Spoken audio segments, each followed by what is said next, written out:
So the first issue we have obviously is, the uh, the header here, the navigation. I know we want to use Liferay components, but I don't know about you guys. I don't think that solution is that great. So the first thing we need to talk about is how do I override all Liferay style sheets? Okay, so how do I override Liferay style sheets? What I don't like, is that Liferay enters in this, whatever this style sheet is, um, and there's no way for me to override, right? So there's no way for me to deal with that. And so what I want to know is there a way to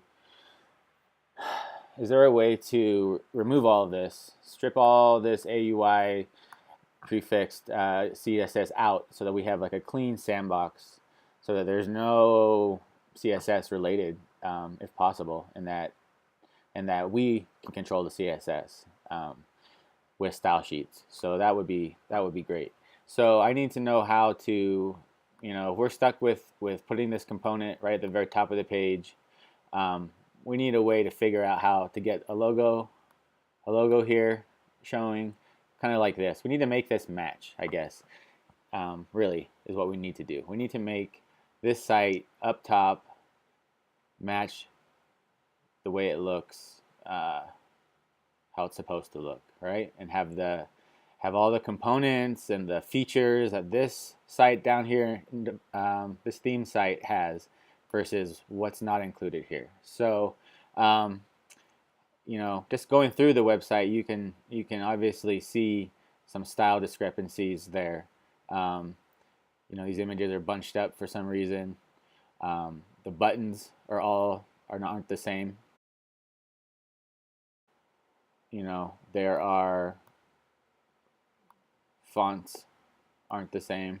Anytime the code doesn't match exactly to what we have the front end team deliver, then there's going to be problems. And so I'm not the Liferay expert, but I would imagine that as you develop a Liferay theme, I've done this in other CMS, is that you have to incorporate the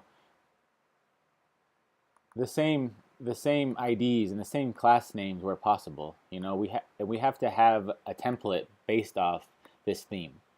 So I think this version of the Liferay development template is not necessarily going to work unless we need to tailor it to match what we have here, right? So for instance, none of these class names are applied here. There's a different ID. We need to go through the website and match up the discrepancies, or sync up the code, sync up the HTML a little bit better, and use some of these theme components where we can. This view on the left here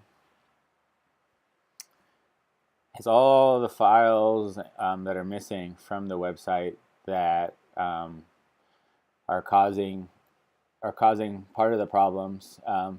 Part of the rendering issue is not working because the styles aren't there. We're using Bootstrap as our base framework. We don't need to essentially, but right now we are,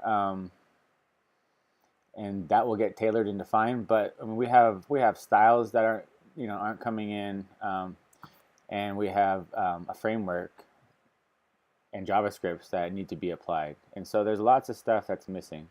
Another thing is you see, because of these errors, a lot of it because these files are missing here. But as you see, there's no errors on the theme.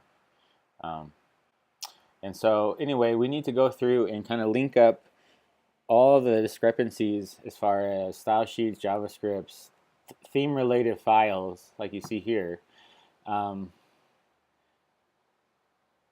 make sure the site runs and looks as best as we can. Number two, we need to strip out and remove any of these prefix .AUI, this style sheet, we need to remove it if possible, or we need to remove it or use a sandbox version or something that just has zero style to it, because what this does is causes discrepancies in our page layouts, our theming, our links, everything that it touches, because I have no access to that file, right? So unless we use our style sheets, and then I'm overwriting. And personally, I would like not to overwrite. I like to start from a blank sheet and just get rid of this style sheet altogether if possible. So let me know if you have any questions regarding style discrepancy issues. I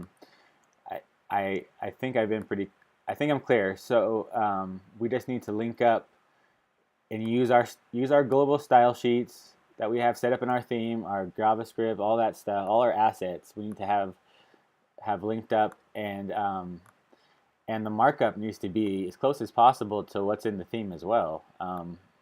That, I know we don't want to reinvent the wheel here, but this is going to be our long-term solution. We need to figure out a way to scalably maintain, first off, the right HTML, and second off, we need to know where to apply certain classes. So that being said, let's the next video we're going to talk about inline styles and just how we're handling CSS in general, and that way we can just get a clear idea, a clear idea of just how the site should look, how the site should be handled as far as styling goes, and so stay tuned for the next video.